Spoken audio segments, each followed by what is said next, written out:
Kan? Ada orang dia bawa rumah Allah, datang kuliah, datang mengaji. Dia mampu. Tak? Alhamdulillah. Tapi ada orang, tuan-tuan, saya cerita, saya pergi Palestin baru ni. Dia pakai baju simple ya. Kita sebut biar benda yang baik ni biar orang tahu. Ini dipancar seluruh Malaysia, tuan-tuan, satu dunia melalui YouTube. Tuan-tuan dengan susah hati, YouTube keluar satu dunia. Saya pergi, tuan-tuan, ada seorang tu pakai baju simple lah. Baju tu RM50 lebih, saya tahulah. Sebab saya duk beli baju tu. Dia dengan anak dia, isteri dia. Dia pergi Palestin. Dia pergi, tuan-tuan, masuk daripada Jordan, terus ke bawah sampai Nazaret, tempat Nabi Yahya memandikan Nabi Isa. Kemudian pergi Ramallah, terus pergi ke Tel Aviv. Kami 4 hari aja. Dia semua. Dia orang beritahu, ustaz, yang duduk depan tu Datuk Ali. Saya sebut Datuk Ali. Betul ke Datuk? Nampak simple lah. Ustaz, rumah dia 14 juta. Tuan-tuan, rumah kita 100,000 belagak nak mampu. Masjid pun tak datang. Rumah dia 14 juta. Biar Datuk Ali dengar. Meja makan dia 300,000. Yang ni RM69. Tesco. Sama dengan rumah saya. Meja makan 300,000. Rumah dia banyak bilik. Nak jumpa dengan pembantu rumah, kena pakai telefon. Cari tak jumpa. Isteri dia kadang-kadang kena pakai telefon, kena bawa telefon. Punya dahsyatnya, dia pergi, tuan-tuan, dia bawa cash $32. $32,000. Tuan-tuan, kali berapa? Kali 4 lah, $140,000. Dia bagi ke anak Palestin. Masya Allah.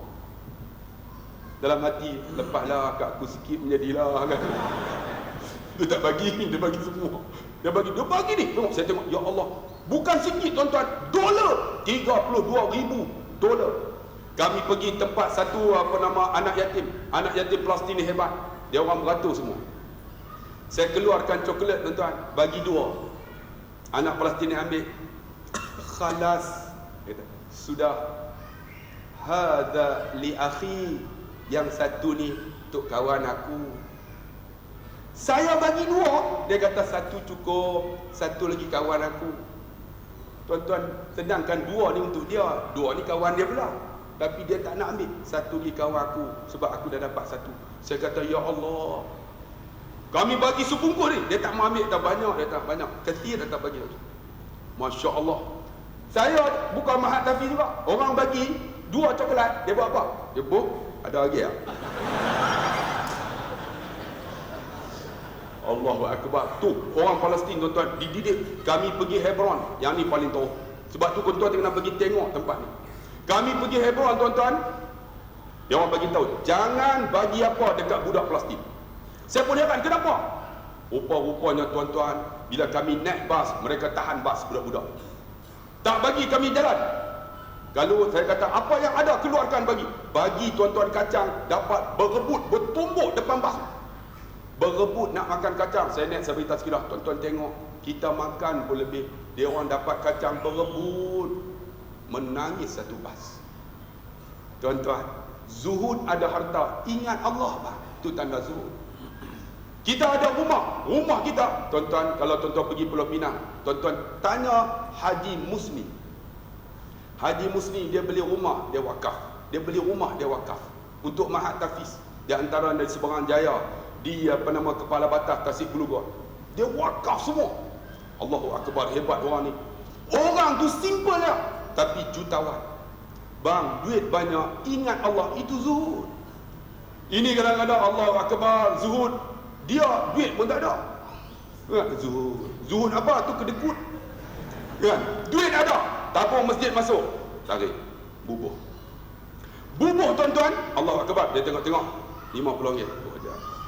Ada orang isap rokok, tuan-tuan, sehari sekotak. Lah, rokok akan naik sebab GST naik. Tak boleh sebut, tuan-tuan, bahaya, kena tangkap. Ya, rokok akan naik, tuan-tuan beli rokok. Rokok satu kotak RM10. Datang masjid, tuan-tuan, seminggu tuan-tuan isap rokok hampir RM70. Datang rumah Allah, bubuh RM1 lah. Kedekut sungguh lah.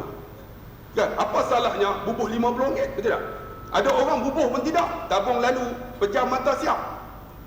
Lepas dah. Bang, zuhud ingat Allah. Duit yang kita guna untuk mazratul akhirah, itu tanda zuhud. Baju boleh beli elok, beli elok, tak salah, tak salah. Datang rumah Allah, baju elok. Tengok ni, mahal. Ku murah ya. Haramai. Yang ni haram jadah.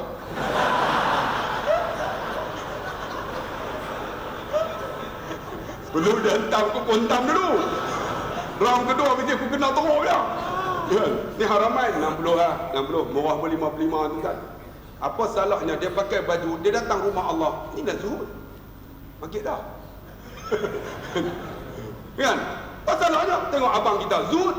Relax kan tengok. Seluar jeans, baju t-shirt. Itu anak muda, style baru. Nampak? Dulu mana ada anak muda datang rumah Allah? Betul tak? Sekarang alhamdulillah tengok anak muda ramai. Saya tak nampak semua tua. Semua muda.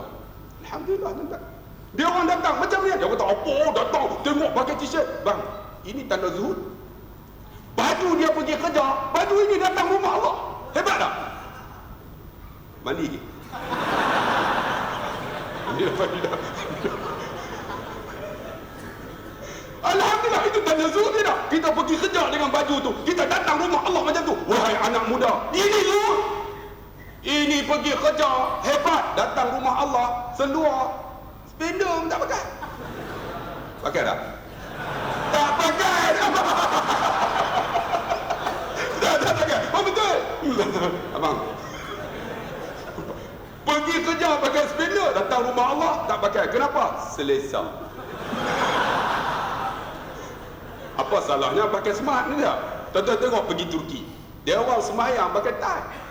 Pakai tie. Pakai tie, spender tak pakai. Sama panjang lah tuan-tuan. Aku mampu dah tuan-tuan. Bang, tanda zuhud bang. Zuhud ni, kita ingat Allah.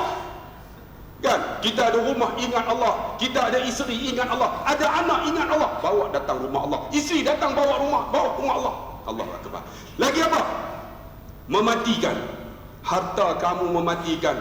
Tapi ubatnya ialah zakat dan sedekah. Saya datang sini tuan-tuan daripada Pulau Pinang. Bertolak tadi pukul 12. Saya tak laju tuan-tuan, 18 ya. Tak tahulah, 18 nak sampai sini. 6.30 ni sampai. Tak berhenti terus. Isteri saya tidur.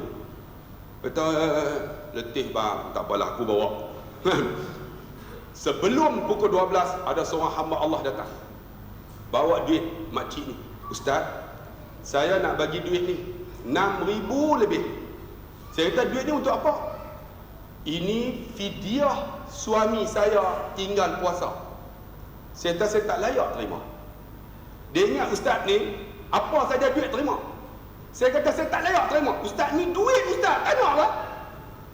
Fidyatun ta'amun miskin. Fidyah ni untuk orang miskin. Anak murid saya bukan orang miskin.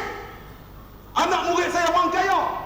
Cuma ada 5-7 orang anak yatim. Tu semua disponsor dah. Kalau boleh bagi makan orang miskin. Ustaz ni duit ni. Duit dah duit, saya kata. Aku tak mau terima. Dia kata, saya tak pernah jumpa ada orang tak mau terima duit. Saya kata, bang, makcik, kita nak bagi pun biar salonnya betul. Ni, sebelum saya tolak ke Palestin, ada orang main, tulis cek 60,000. Saya tanya dia, abang duit ni dari mana? Ustaz, ambil sudah. Ha. Saya tanya, duit dari mana? Ambil sudah. Ha. Cakap betul-betul. Ustaz, ni interest bank. Interest bank. Saya kata 60,000. Ambil balik, aku tak mau. Ustaz, 60,000 Ustaz. Apa ni ingat aku mata duit dah. Tak mau ambil balik. Ustaz, buat apa? Saya tak mau. Biar sedikit pun tak apa, halal, tapi saya akan terbangun sampailah saya mati, dan setelah itu akan dibangun semula oleh orang lain. Campur 60,000 ni, tengoklah setahun dia tutup tapi saya. Ambil balik, saya tak mau, saya kata. Senyap dah. Ustaz ni duit 60,000. Dalam hati 60,000, tapi aku tak terima. 60,000, 60,000 mak. Macam tak ada bang. Tak ada, saya cek betul-betulnya. Hang bagi interest, tak ada terima dah. Duit nak bagi elok-elok, bagi elok-elok lah bang. Tapi saya tuan-tuan, dia orang bawa makanan yang mana? Yang buat kenduri. Yang dah habis dah. Orang utara kata kemaruk. Abang Razi tahu no? Kemaruk ni hak yang dah tak habis dah tu, dia punya gulai dah timbul tu, buih dah. Ustaz bagi makan, saya ambil semua, saya buang. Saya kata hampa nak bagi Mahat Tafiz makan untuk pelajar-pelajar hafal Quran, yang benda yang hampa tak nak makan bagi kat kami, yang layak untuk Mahat Tafiz makan, ambil balik, aku buang semua. Nak bagi yang pukul 12 tengah hari tu, orang sedap makan, tu bagi kat kami, hantu kamu nak? Tuan-tuan, harta kita mematikan, zakat kita, sedekah kita menghidupkan kita. Bang, ada orang sanggup wakaf hampir 5 ekar tanah untuk Mahat Tafiz. Allahu Akbar. Bila tanya dia, kenapa wakaf ini? Kalau aku tinggal, anak aku akan berebut, dia kata. Mungkin tak ingat aku, tapi mereka hafal Quran. Selagi mana ada Mahat Tafiz ini, aku senang dalam alam barzah. Harta kita mematikan, tetapi sedekah dan zakat kita menghidupkan. Seperti saya sebut tadi ni, kipas lubang. Dua pusing ni. Bukan senang kipas ni nak dimatikan. Sebab motor dia mahal. 50,000. Orang bagi cek 50,000 bang. Kita nak keluar 50 sen pun kedekut. Allahu Akbar. 50,000. Allah. Sebab tu tuan-tuan, lagi apa? Mematikan. Ucapan ini mematikan manusia. Tetapi seperti kata Dr. Izhar, zikrullah itu menghidupkan kita. Apa zikrullah yang terbaik? Tuan-tuan, tengok lepas sembahyang kita selalu sebut la ilaha illallah wahdahu la syarikalah lahul mulk wa lahul hamdu yuhyi wa yumiit wa huwa ala kulli syai'in qadir. Tuan-tuan, Dr. Aib kata, sesiapa yang berzikir ini 100 kali pagi, 100 kali petang, Allah bagi dekat dia 4 keistimewaan. Bang, pagi-pagi bang, zikirlah. Ini menghidupkan kita bang. La ilaha illallah wahdahu la syarikalah lahul mulk wa lahul hamdu yuhyi wa yumiit wa huwa ala kulli syai'in qadir. Sebut tak? Sebutlah. Kalau tak boleh 100, 10. Kalau tak boleh 10, 3 kali. Apa dia? Kata Dr. Ain, pertama, siapa yang sebut zikir ini, kalau 100 kali, Allah bagi 100 kebaikan pada hari itu. Kebaikan macam mana? Murah rezeki. Kita tak bergaduh dengan bini, dan anak kita hormat kita, kita berjalan elok aja, tak ada masalah. Di pejabat kita tak tension, itu kebaikan Tuhan bagi. Lagi apa? Allah angkat 100 kejahatan yang akan timpa kita. Kita bawa motor, orang nak langgar kita, boom, motor kita hancur, kita turun relax kan? Relax aja. Sebab tu orang accident ni jaga tuan-tuan. Kadang-kadang membawa berita yang tak betul. Sebab pernah berlaku tuan-tuan, boom, saya accident, kereta saya tuan-tuan terpusing, hancur. Saya keluar aja relax, alhamdulillah selamat. Orang datang tak jumpa saya, dia orang pun tanya, tak kenal ni yang accident tu saya. Dia orang tengok-tengok, mana mayat tu? Kereta turun, mati bang. Dia tengok pun tidak, tanya saya pun tidak. Orang tanya dia, kereta tu turun, mati tak? Mati. Tadi bawa dengan ambulan. Dia tengok pun tidak, saya duduk sebelah. Dia bagi tahu dekat dia ni. Orang datang pula, tanya pula yang tadi tu, macam mana? Bukan mati, putih kepala. Akhirnya hampir tak ada apa berita tuan-tuan. Bang, kalau tak tengok jangan buat cerita. Ni Allah selamat kita, accident Allah selamat, itu Allah angkat kejahatan kita. Saya pernah tuan-tuan cerita, bangun subuh, solat subuh berjamaah, kemudian naik kereta, naik motor. Masa tu tuan-tuan, saya dah lewat subuh, lewat, kami pergi sekolah lewat lah. Tengok, ya Allah, lewat aku ni, mesti sampai lewat. Bila sampai lewat, punch card merah. Ya Allah, motor saya ni, minyak ada tak ada, meter sama ya, tak bergerak tuan-tuan. Cikgu bukan gaya apa kan. Saya tahu lah, mesti minyak tak ada sampai pun, sebab aku tak bubuh minyak. Baru ni tak bubuh, Allah lupa. Ya Allah, aku sembahyang subuh ya Allah, aku berzikir ya Allah tadi ya Allah, kau bagi aku sampai ya Allah. Kita gunakan amalan kita untuk bertawassul, seperti mana ahli gua, ingat tak? Ya Allah tolong ya Allah, bagi sampai ya Allah. Nanti punch card aku merah ya Allah, tolong. Tak payah tengok dah, buat tak tahu. Elok-elok, tiba-tiba mati. Rupanya mati depan stesen Petronas. Alhamdulillah. Tolak bom minyak, elok elok ngam-ngam 7.5, saya pun pak 7.30. Tuan-tuan, kerana apa? Kerana zikrullah. Bang, kalau akhirat dunia buat macam ni, akhirat takkan Tuhan tak bantu. Saya cerita, ingat tak Amru al-As? Di saat dia nak mati ni, anaknya nama Abdullah bin Amru. Amru dalam nazar, wahai bapakku, kamu jamin syurga Allah, jangan menangis. Lalu kata Amru, wahai anakku Abdullah. Abdullah ni umur 76 tak kahwin, tuan-tuan. Sebab apa? Sebab dia sibuk dengan ibadat. Lalu dia kata, kamu kata macam tu untuk menenangkan aku. Sebenarnya aku menghadapi 3 keadaan. Keadaan macam mana bapakku? Yang pertama, aku hidup zaman Nabi. Aku benci Nabi sehingga Nabi hantar Ja'far At-Tayyar, Ja'far bin Abi Talib berhijrah ke Habsyah. Aku juga dihantar puak Quraisy untuk pergi Habsyah menghasut Najasyi, membunuh Ja'far. Aku benci Ja'far. Akhirnya aku kalah dalam perdebatan. Aku benci Nabi. Kalau aku jumpa Nabi, aku bunuh dia. Tapi tak sempat jumpa. Kalaulah aku mati masa tu, aku jamin neraka. Tapi Allah panjang umur aku sampai zaman Nabi SAW membuka Fathul Mekah. Aku lepas tu baru masuk Islam. Ketika aku masuk Islam, aku masuk ke Masjid Nabawi. Nabi duduk, aku pergi, ya Muhammad, sebab belum masuk Islam. Kalaulah aku memeluk Islam, apakah Tuhan ampun dosa? Lalu Nabi kata, wahai Amru, kalau kamu menyebut la ilaha illallah wa ana Muhammad Rasulullah, Allah ampun dosa kamu yang lalu. Aku duduk depan Nabi, lutut aku bertemu dengan lututnya. Aku cium tangannya. Pada ketika itu aku tak boleh tengok wajahnya, kerana wajahnya terlalu berseri. Kalau kamu tanya macam mana wajah Nabi, aku tak boleh cerita. Kalaulah aku mati masa tu, aku jamin syurga.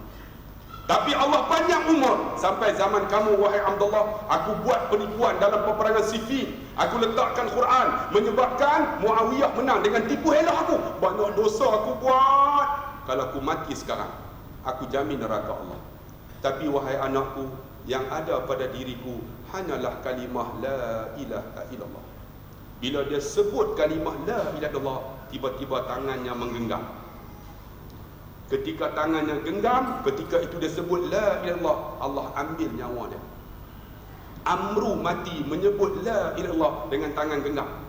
Lalu anaknya Abdullah mandikan jenazah bapa dia Amru. Mandi, tuan-tuan, biasalah bukalah tangan ni. Bila buka, tangan tu genggam semula. Buka genggam. Lalu dimandi dengan tangan genggam, dikiam dengan tangan genggam, dikapan dengan tangan genggam, disembahyang dengan tangan bergenggam, lalu dikebumi dengan tangan bergenggam. Sahabat yang lain tanya, wahai Abdullah, tak patut kamu buat ni seorang sahabat Nabi, kamu kebumi dia dengan tangan genggam. Apa kata Abdullah? Sesungguhnya bapakku Amru al-As, dia mati dengan menggenggam kalimah la ilaha illallah. Bang, zikrullah bang, la ilaha illallah wahdahu la syarikalah, lahul mulku wa lahul hamdu yuhyi wa yumiit wa huwa ala kulli syai'in qadir. Dibekal kita bang. Inilah ubat kita untuk hati kita, jiwa kita. Kita jamu jasmani dengan makan. Makan pagi, makan. Ada tak zikrullah? Bangun pagi, isteri kita orang Indonesia, bong, hari ini apakah kita bisa makan? Boleh makan tak? Bangun kedua, ini orang biasa sikit, bong, hari ini kita mau makan apa? Tidak. Tuan-tuan ada kategori tu tak? Yang ketiga, macam tuan-tuan lah, bong, hari ini kita mau makan di mana? Tidak. Ada. Ataupun yang tu, yang tinggi sikit, menteri-menteri, isteri-isteri menteri, Perdana Menteri, bong, hari ini kita mau makan siapa? Itu kategori makan lah. Kalau yang tu jasmani kita, bang, hati kita zikrullah bang. Zikrullah, ini dia. Zikrullahnya apa? Dia angkat kejahatan kita 100. Lagi apa?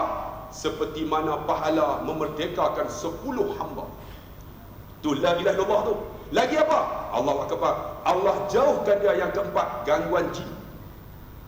Gangguan jin daripada pagi sampai petang. Bang, zikrullah bang, hidupkan kita. Tuan-tuan, mulut berbicara mematikan kita, tapi menghidupkan kita zikrullah. Zikrullah apa lagi? Ni tuan-tuan duk dengar ni, hati tu mainlah. La ilaha illallah, la ilaha illallah, hati mainlah.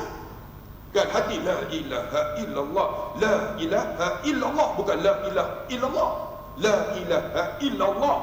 Ni banyak orang la ilaha illallah, afdalul zikri fa'lam anna qala la ilaha illallah. Kan kita buat tahlil, maka kita apa? La ilaha illallah, la ilaha illallah, la ilaha illallah, la ilaha illallah. Lepas tu Tok Imam dah 20. Allah. Kita la ilaha illallah. 40 Pak Imam. Allah. Dah jadi bunyi.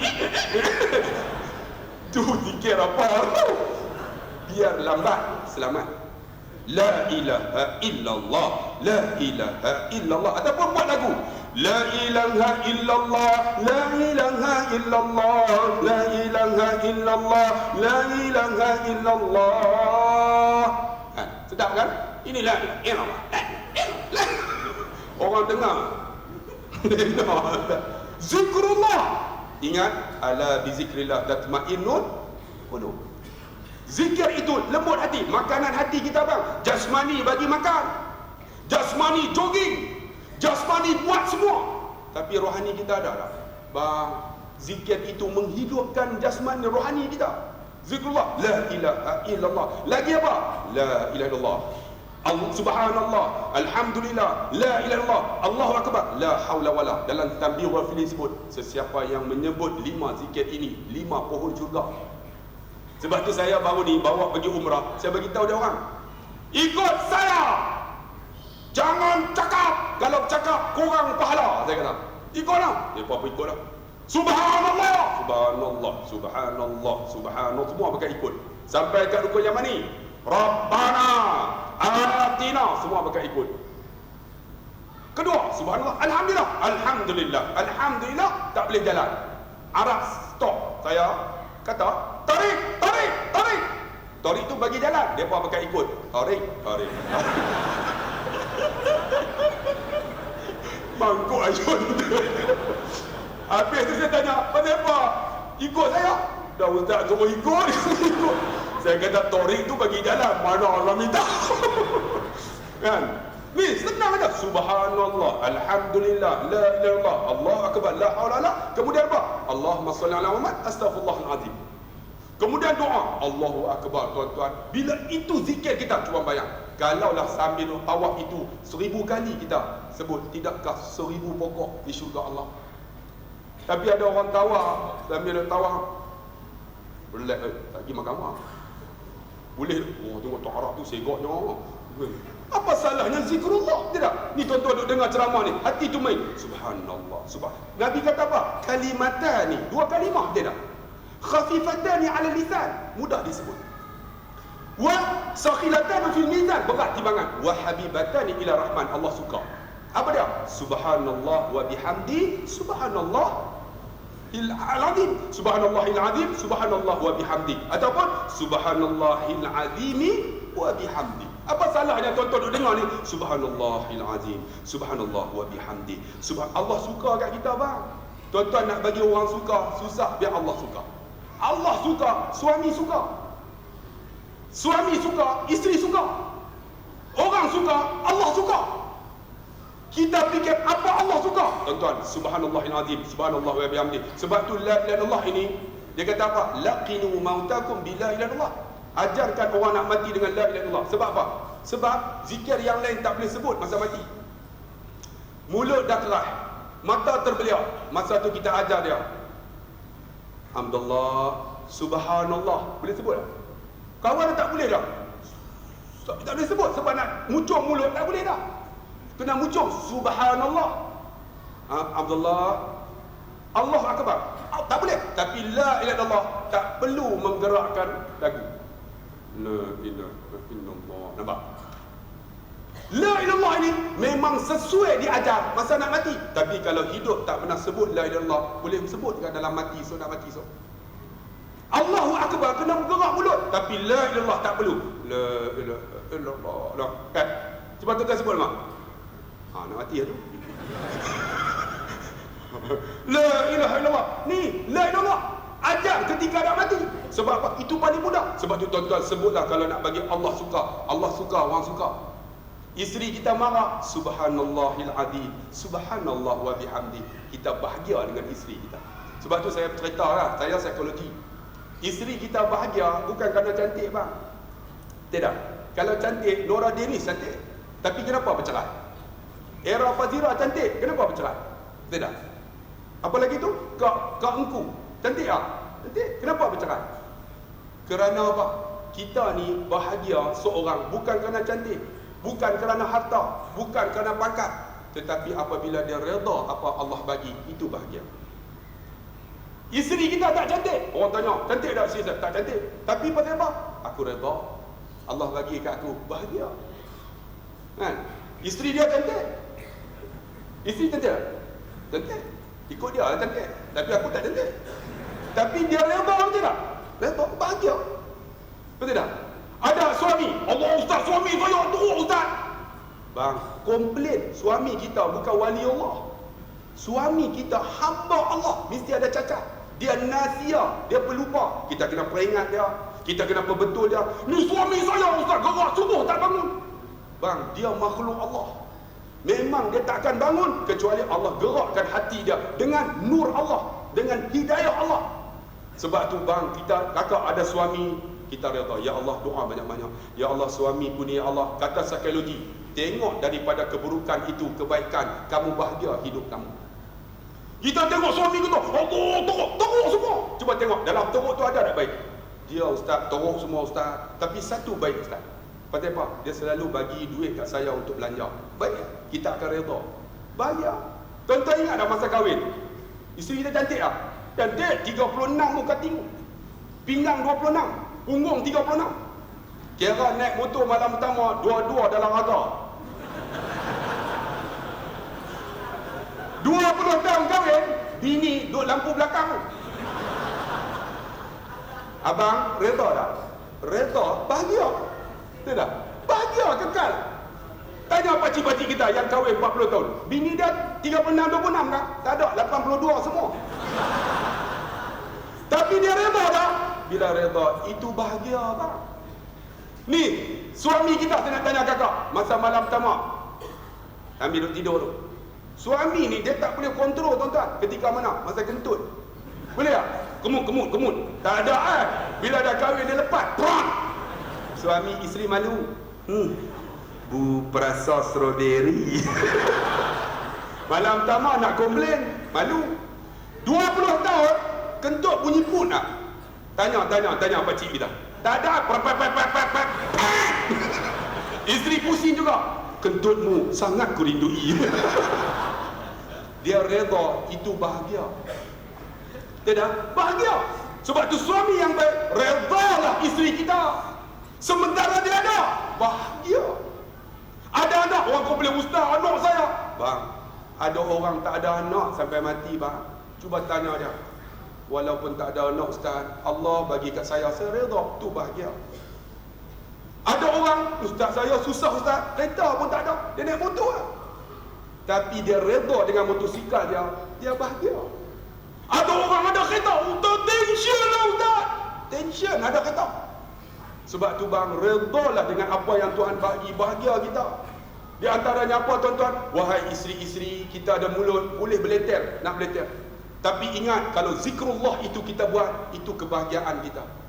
Zikir apa yang ni? Tadi sebut dia subhanallah, alhamdulillah, la ilaha illallah, Allah akbar, la haula wala quwwata. Lagi apa? Zikir yang paling seronok yang kita boleh buat sebelum tidur. Astaghfirullahalazim.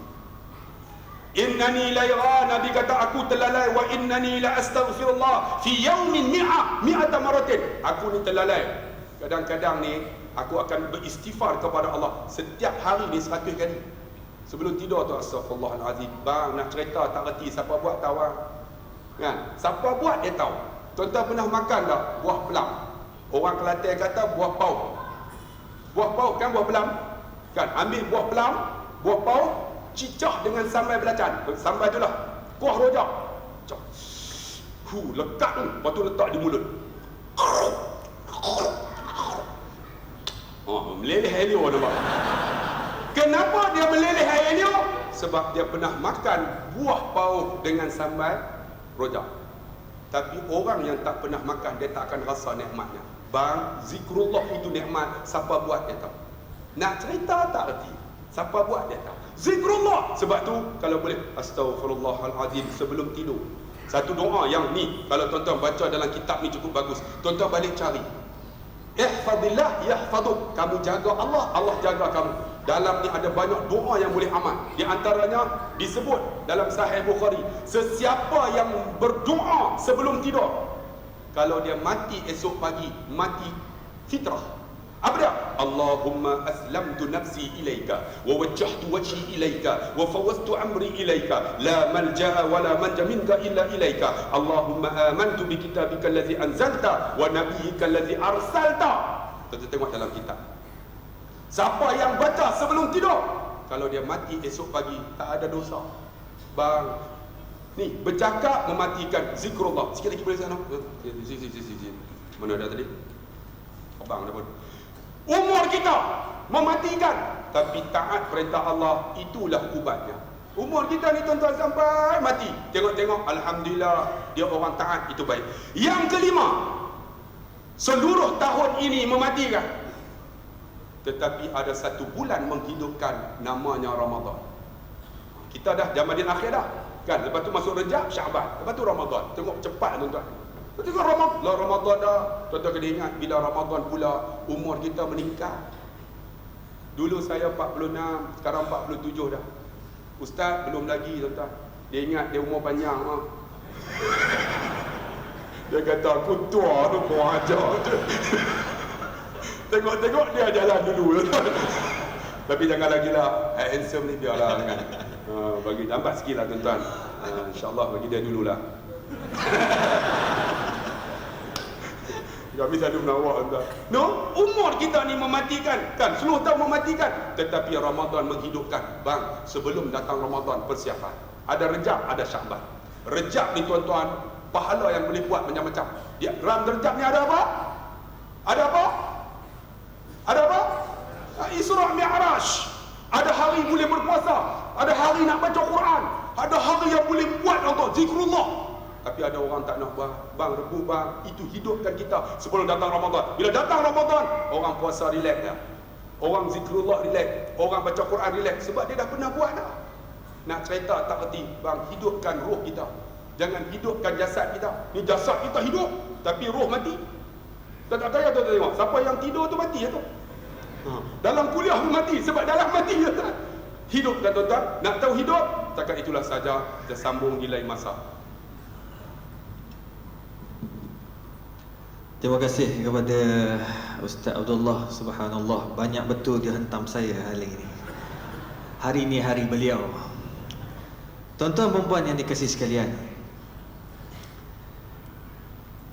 Allah Subhanahu wa taala sentiasa memperingatkan kita bahawa mati itu pasti. Mati itu pasti. Dan kita pula diminta oleh Nabi SAW memperingati saat-saat kematian. Aktsiru min dzikri hadimil ladzat. Perbanyakkanlah wahai manusia akan mengingati saat-saat kematian. Maknanya kalau kita keluar daripada rumah, fikir, ya Allah, kalau aku keluar ni, kalau aku mati macam mana ya Allah? Adakah aku bersedia untuk bertemu dengan saat-saat kematian? Jangan duk ingat kita mati senang tuan-tuan.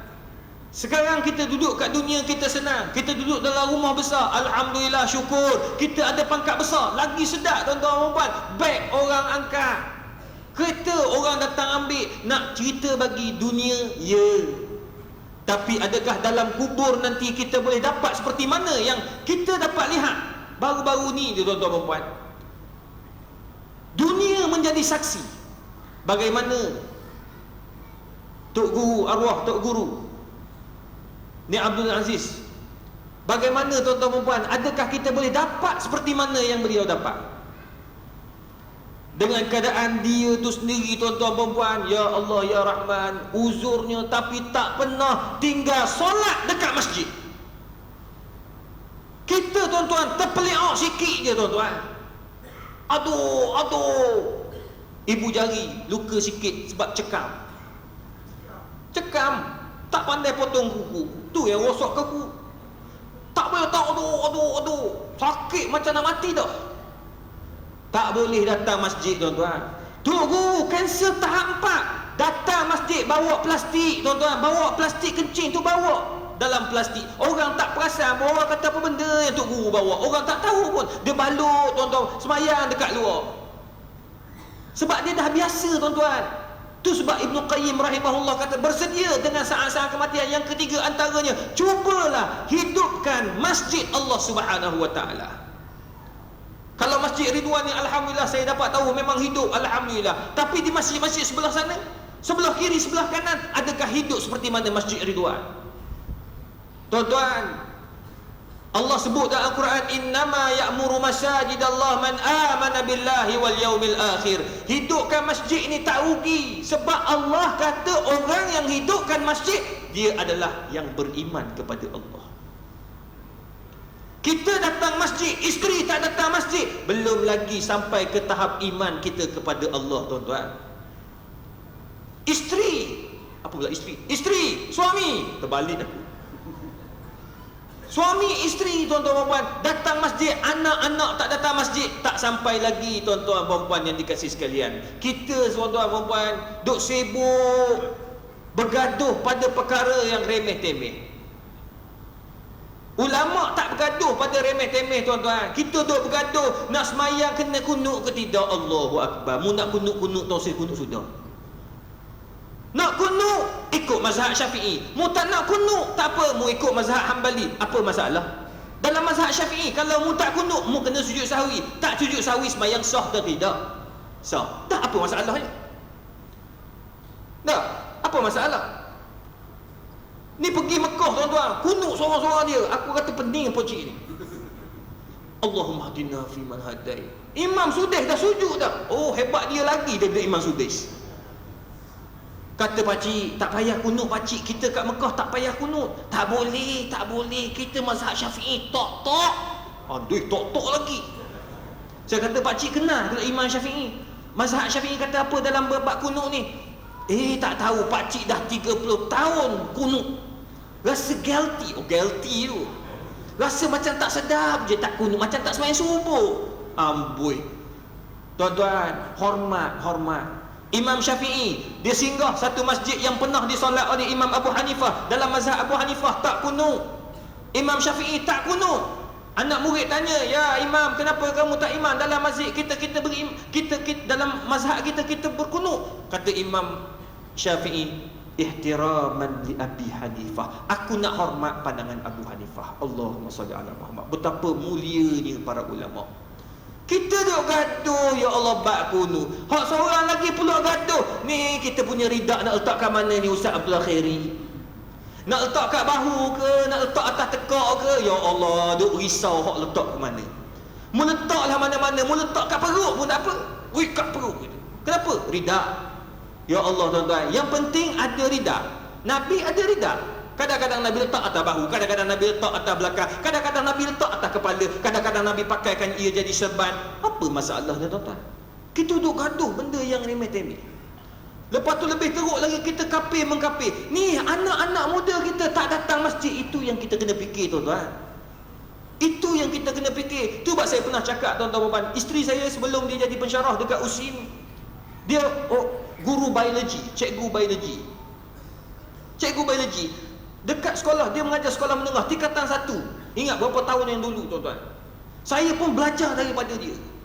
Ini yang kita kena risau. Dalam surat khabar, anak lahir tanpa bapak cukup ramai. Sekolah itu guru besar, pengetua dapat cucu. Apa pula dapat cucu?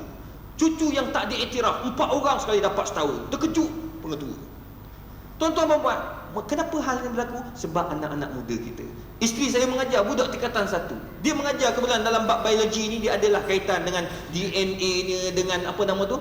Dengan kromosom, plasma, macam-macam lah. Saya pun dah tak ingat. Yang pasti dia ada sebut, dia kata macam mana berlakunya persenyawaan, mestilah berlaku keluar orang lelaki keluarnya air mani, daripada air mani itu adalah gini. Jadi macam mana caranya untuk elak daripada mengandung? Maka belum sempat dia tanya anak murid, cikgu, cara nak elak daripada mengandung pakai kondom. Kondom, tuan-tuan, budak tingkatan 1. Isteri saya terkejut, kondom. Hak seorang lagi pula, cikgu, kondom terbahagi kepada 4. Pula 4 pula dah. Ada 4 jenis. Hak seorang lagi, cikgu, kondom ada 4 perisa. Pula 4 perisa pula. Hak ni kata ada strawberry cikgu, banana. Semua keluar suara. Mana dia orang tahu tuan-tuan? Isteri saya balik cerita, abang tahu tak kondom ada 4 jenis? Ha, gitu. Sebab aku tak pernah pakai kondom. Gelak bang. Tak tahu apa itu kondom. Jadi nak cerita bagi tuan-tuan, sampai peringkat itu, anak-anak itu yang kita kena fikir. Macam mana nak tarik anak-anak muda kita, budak-budak datang ke masjid. Jadi tuan-tuan, hidupkanlah masjid Allah Ta'ala ini. Baru kita beriman. Suami beriman, isteri beriman, bapa beriman, ibu beriman, anak-anak beriman. Maka tuan-tuan perempuan, orang perempuan tak payah lagi nak tanyalah, Ustaz tak tahu ke orang perempuan datang ke masjid ni makruh? Amboi, datang masjid makruh terus. Tapi pergi ke Giant tak apa pula. Dia pakai pakaian yang menakutkan. Allahu Akbar tuan-tuan. Pergi masjid ni jadi makruh apabila ada fitnah. Mana ada orang nak fitnah kita datang masjid? Pakai telekung semua datang. Jahil kalau datang masjid pakai bikini. Waktu barulah Tok Imam pun jadi fitnah pening. Tuan-tuan perempuan, jadi tak ada makruhnya. Orang lelaki datang, memang harus datang, kena datang. Sebab nak menjadi orang yang beriman. Ingat tuan-tuan perempuan, lagi banyak tempat masjid yang kita hidupkan, lagi banyak syafaat kita dalam kubur. Sebab ini yang Nabi sallallahu alaihi wasallam kata, la tazulu qadama 'abdin yaumal qiyamah hatta yus'alu an arba'. Kamu tidak akan berganjak dari satu tapak ke suatu tapak yang lain di padang mahsyar sehingga kamu ditanya 4 soalan. Antara soalan, an umrihi fima afnah, umur kamu apa yang kamu buat. Banyaknya kamu pergi sembahyang di masjid-masjid, lagi banyak pahala yang kamu dapat, lagi banyak syafaat akan datang di akhirat kelak. Ya Allah tuan-tuan, syafaat daripada tempat sujud. Aktsiru min mawadhi'is sujud. Banyakkan tempat-tempat sujud, sebab tempat sujud ini akan datang di akhirat bagi syafaat kepada kita. Muslimin muslimat yang dikasihi sekalian. Yang keempat, kata Ibn Qayyim rahimahullah, cara nak bersedia untuk berhadapan dengan saat-saat kematian, tak lain dan tak bukan, lan tanalul birra hatta tunfiqu mimma tuhibbun. Infakkanlah apa yang sepatutnya kita ada, apa yang kita sayang. Tak lain dan tak bukan duit, tuan-tuan dan puan. Duit, macam Ustaz Abdullah Khairi sebut tadi, duit ini memang dah dijanjikan Allah Ta'ala. Masa kita hidup, ia sangat diperlukan. Tapi masa mati, duit dah tak diperlukan. La yanfa'u malun wala banun. Duit tak berfaedah dah, kecuali illa man atallaha biqalbin salim, kecuali orang yang ada hati perlu untuk mendermakan harta dia. Tuan-tuan perempuan, orang yang menderma tidak rugi. Allah sebut dalam Quran, kamathali habbatin ambatat sab'a sanabila fi kulli sumbulatin mi'atu habbah. Orang menderma satu kamu dapat 7. Daripada 7 kali pula 100, 700 tuan-tuan perempuan, gandaan yang Allah Subhanahu wa taala bagi. Dah kebetulan pada malam ini tuan-tuan, masjid kita mengumumkan pelancaran kutipan derma untuk dana dakwah Masjid Ar-Ridwan Hulu Kelang. Maka kutipan akan dibuat pada malam ini untuk masjid kita. Maka kita mulakan daripada Ustaz Abdullah Khairi dulu. Dia nak bagi, tengok dia buka dah. Oh, banyaknya. Saya pun nak bagi juga. Mana-mana ni keluar duit. Mari. Adik-adik kita akan bagi, tuan-tuan perempuan. Duit ini kita bagi, mungkin kita tak payah nak tanya dah mana pergi dia duit itu. Pastinya dia digunakan untuk dana masjid. Setiap ustaz-ustaz yang datang mengajar, yang memberi kepada kita ilmu, tuan-tuan, tak payah kita pertikai. Sebab apa tuan-tuan perempuan? Sebab ini akan memberi syafaat di akhirat kelak. Adik, bagi seorang-seorang. Yang tak bagi itu tunggu. Oi, garam betul ini. Sebab sini dia beritahu memang orang beradab, memang orang ada duit, Memang kena bagi. memang kena bagi. Wajib bagi. Wajib bagi. Memang orang beradab. Tuan-tuan perempuan, Tengok yang parking tu. Bukan Toyota KE20. Semua Mercedes macam entah semua. Oi, Aku yang paling leceh sekali, Camry. tuan-tuan perempuan, ini kadang-kadang ustaz tu datang mengajar, kita dapat manfaat, kita dapat ilmu. Nabi SAW janjikan daripada ilmu, orang yang menuntut ilmu, Allah akan mudahkan dia masuk syurga. Maka apa lagi tuan-tuan? Maka dengan adanya program-program ilmu, saya dapat lihat Masjid Ridwan dapat senang, alhamdulillah, maka ia salah satu daripada syafaat. Percayalah cakap saya. Aircon je. Aircon dah ada, cuma ramai sangat jadi panas. Tak apalah, sabarlah tuan-tuan. Amboi. Nak macam Masjid Haram, dia bawa balik Masjid Haram. Masjid Haram memanglah sejuk. Tuan-tuan dan puan. Jadi ini salah satu daripada perkara yang kita kena cuba buat sedaya upaya. Antaranya menginfak. Gunakanlah duit itu untuk ke jalan Allah Subhanahu Wa Taala.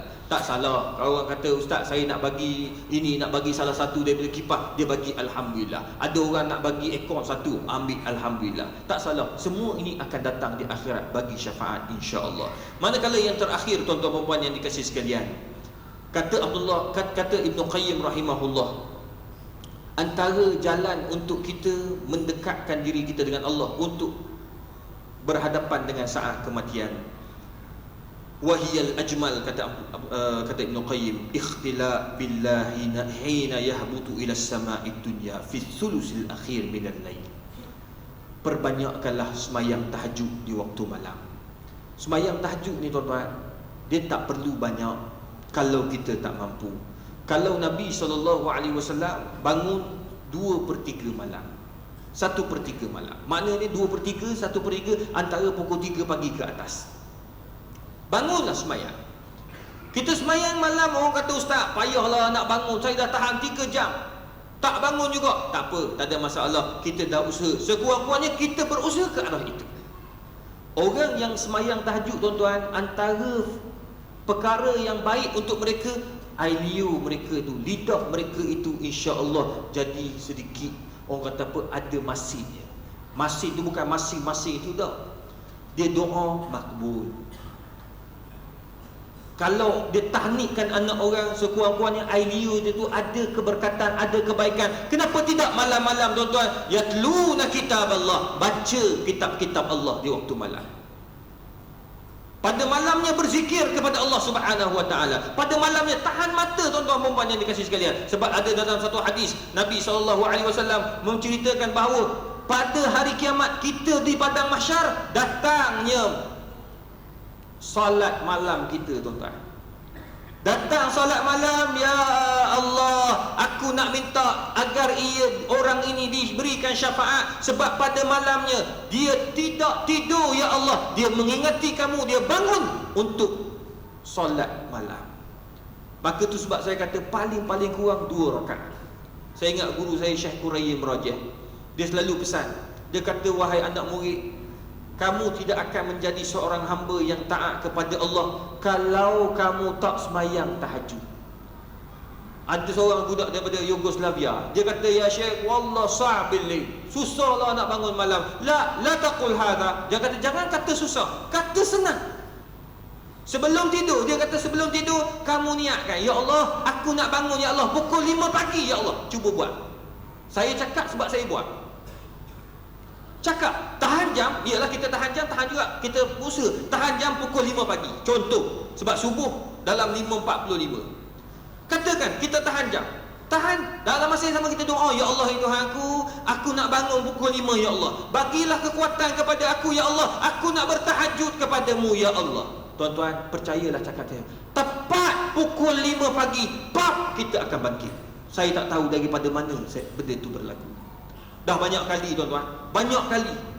Tetapi dengan syarat, bila dah tersedar, tengok jam tepat pukul 5, jangan tidur balik. Oh, lama dia bangun, oh pukul 5, tak bunyi lagi jam, tu letak balik, insya-Allah subuh tak bangun.